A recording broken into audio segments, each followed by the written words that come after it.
ಜೀವಿತ ಯಾಕೋ ಮಲಗಿದ್ಯಾ ಇಷ್ಟ ಬೇಗ? ಮಧ್ಯಾಹ್ನದಿಂದ ತಲೆ ನೋವ್ತಿದೆ ಪಾಪ, ಯಾವ್ದಾರ ಮಾತ್ರೆ ಕೊಡು. ಏನ್ ತಿಂದೆ?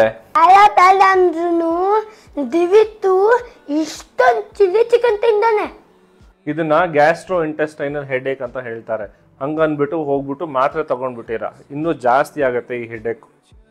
ಹೆಡೇಕ್ಗೆ one of the most common reason ಬಂದು ಗ್ಯಾಸ್ಟ್ರಿಕ್ ಪ್ರಾಬ್ಲಮ್. ನಿಮಗೆ ಬ್ಲೋಟಿಂಗ್ ಇದ್ದು, ಇಲ್ಲ ಕಾನ್ಸ್ಟಿಪೇಷನ್, ಲೂಸ್ ಮೋಷನ್, ತಿಂದ ಮೇಲೆ ಹೊಟ್ಟೆ ನೋವು ಬರೋದು, ಮತ್ತು ತುಂಬ ತೇಗ್ ಬರೋದು, ಫ್ಲ್ಯಾಟುಲೆನ್ಸು, ಇದೆಲ್ಲ ಆಗ್ತಿದ್ದು ಅದ್ರ ಜೊತೆಗೆ ನಿಮಗೆ ತಲೆನೋವು ಬರ್ತಿದ್ರೆ ಗ್ಯಾಸ್ಟ್ರೈಟಿಸ್ ಅಥವಾ ಗ್ಯಾಸ್ಟ್ರಿಕ್ ಪ್ರಾಬ್ಲಮ್ನ ರೂಲ್ ಔಟ್ ಮಾಡೋದು ತುಂಬ ಇಂಪಾರ್ಟೆಂಟ್. ಅದನ್ನು ಸರಿ ಮಾಡಿದ್ರೆ ನಿಮ್ಮ ಹೆಡೇಕಿಗೆ ಎಷ್ಟೇ ಮಾತ್ರೆ ತೊಗೊಂಡ್ರು ಅದೇನು ಕಮ್ಮಿ ಆಗಲ್ಲ.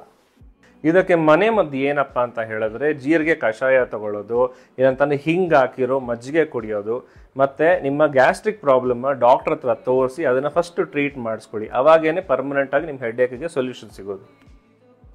ನಿಮಗೂ ಸ್ಪೈಸಿ ಫುಡ್ ತಿಂದರೆ ತಲೆನೋವು ಬರುತ್ತಾ? ಮಜ್ಜಿಗೆ ಕುಡೀರಿ.